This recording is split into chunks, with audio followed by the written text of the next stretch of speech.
A Iana Freitas agora vai trazer uma sugestão, uma dica delicinha, né? Afinal de contas, quem não gosta de comer.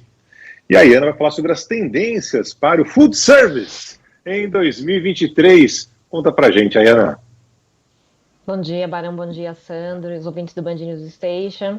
É isso aí, né? O que é o food service? É até complicado falar disso nessa pós-Natal, ceia de Ano Novo, né? Enfim, mas a gente tem uma pesquisa fresquinha aí feita pelo IFB, que é o Instituto Food Service Brasil, a ANR, que é a Associação Nacional de Restaurantes, e a consultoria Ganunion, que é especializada nesse setor. E só para contextualizar aqui, food service é alimentação fora do lar, né? Então, bar, restaurante, padaria, lanchonete, enfim, e toda a cadeia que está envolvida aí nesse setor. Então, quem fornece para esses locais, indústria também de alimentos, quem está envolvido com a logística, né, transporte de alimentos, que não é uma coisa fácil, quem fornece matéria-prima para a indústria fazer os produtos, enfim, toda a cadeia aí envolvendo alimentação fora do lar. E tem um dado, obviamente, aí um balanço, né, essa época de balanço e de listas, né, tem um dado aí, um balanço geral do setor no Brasil que mostra, essa pesquisa mostra, né, que muitos estabelecimentos, mais de metade, na verdade, de 53%, segundo essa pesquisa dessas três entidades, fizeram mudanças no cardápio nos últimos meses por causa de alguns problemas que eles vêm enfrentando aí.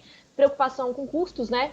Custos de insumo, custos operacionais também, aumento da inflação, preocupação generalizada, e no caso de alimentos foi muito forte mesmo, e problemas de abastecimento, que também aconteceram nos últimos meses. Tudo isso levou 53% dos estabelecimentos a fazerem mudanças de cardápio. O que eles fizeram além disso, né, nesse período? Aí só ainda na parte do balanço.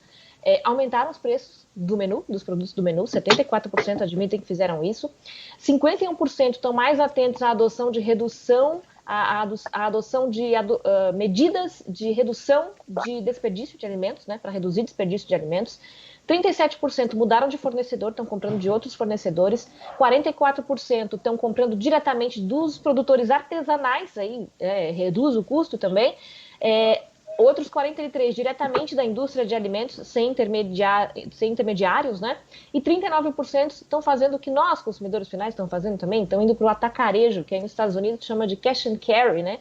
Que é aquele atacado enorme, aquele supermercado enorme em que você compra em grande quantidade, enfim. Agora falando um pouco sobre tendências, né? O que eles estão esperando para 2023? Digitalização geral, isso já está em prática por alguns estabelecimentos, por grande parte dos estabelecimentos, né? Isso continua. Então, ferramenta para planejar cardápio de maneira mais inteligente, uso de dados do consumidor para fazer uma oferta também mais customizada, sistemas de venda integrado para não ter nenhuma perda ali nessa cadeia toda que eu falei que é muito grande, né? E quando se fala em digitalização, é importante falar também de meio de pagamento, mais uma vez voltando aqui ao tal do Pix, que pegou aqui muito, e hoje 68% desses estabelecimentos dizem que já aceitam Pix, e apesar de cartão ainda ser muito comum, e é o meio de pagamento mais comum, cartão de crédito a cartão de débito, mas a gente vê esse crescimento absurdo aí do Pix nos últimos meses, e o delivery, que hoje já está presente em 80%, 86% dos estabelecimentos. Não sei como é que era aí nos Estados Unidos, Barão, mas antes aqui o delivery era muito quase segmentado, né? Tinha delivery de pizza, sempre aconteceu, mesmo antes que a gente tinha internet, né? Ele telefona lá, pede a pizza e tal. Mas foi de alguns anos para cá que as empresas todas falaram, não, bom, primeiro que os restaurantes fecharam, né? No período crítico da pandemia, tiveram que entregar as coisas na casa das pessoas. E depois eles perceberam que isso é algo que o consumidor ainda está fazendo. Ele voltou a ir presencialmente aos restaurantes, aos bares e tudo mais, na Copa aí a gente viu muito isso, mas não deixou de pedir produtos para serem entregues em casa. Então quem entrou no delivery ficou e deve ficar aí nos próximos anos. Pois é, eu sinceramente gostaria que uma das tendências do delivery, né, do food service, como você preferir chamar, Iana, para 2023, fosse ver uma condição um pouco melhor para os entregadores, rapaz, porque é uma loucura, né? Você vê muitos entregadores em situação ganhando uma miséria, né?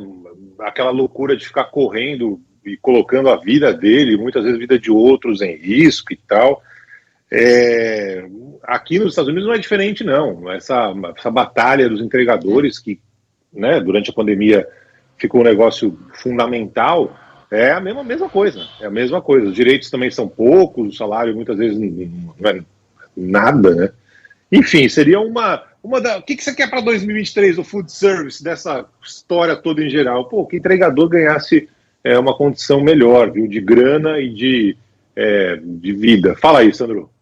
Eu ia perguntar isso com certeza, né? Do que a gente recebe de mensagem, que a gente viu durante a pandemia de imagens, fotos, vídeos, relatos de entregadores que, assim, não tem tempo para comer, péssimas condições de trabalho e cenário. Esse pós-pandemia não mudou. Mas eu ia até te perguntar, Ana, você trouxe um dado aí da busca dos restaurantes por produtores artesanais, por comprar direto ali de locais menores, enfim. Isso tem acontecido, mas não é tão fácil. Então, você vai numa rede maior, você encontra a opção vegana, a opção de comida mais saudável, tem os restaurantes específicos, mas tem muitos lugares que ainda não tem essa preocupação. Tá entre as tendências, a gente vai ver ainda mais esse tipo de opção e a comfort food, a comida mais saudável, o preparo mais saudável? Eu ia falar neste momento dessa expressão que você falou em inglês aí, comfort food, que eu não sei nem se nos Estados Unidos eles usam, mas aqui a gente fala muito, né? O setor fala muito, que é essa comida com gostinho de comida de casa e tal. Tá entre as tendências, sim, quer dizer, investir em comidas que trazem conforto mesmo, né? Esse aconchego, digamos assim, para as pessoas. Mas também está uma tendência que se acentuou na pandemia e continua, que é a autoindulgência. Quer dizer, eu mereço, eu quero, é bom, não faz bem necessariamente para a saúde, mas eu quero, é prazer de comer, né? Ou o Investimento nesse terceiro produto prato também. da ceia de Natal. Eu quero, eu mereço, né? Eu nem aguento, mas É eu mereço. praticamente isso, é terceiro, quarto, enfim, né? E depois também algumas tendências, saudabilidade, que é o que você está falando, às vezes até de pegar do produtor, né, artesanal ali, isso acaba se relacionando de algum jeito.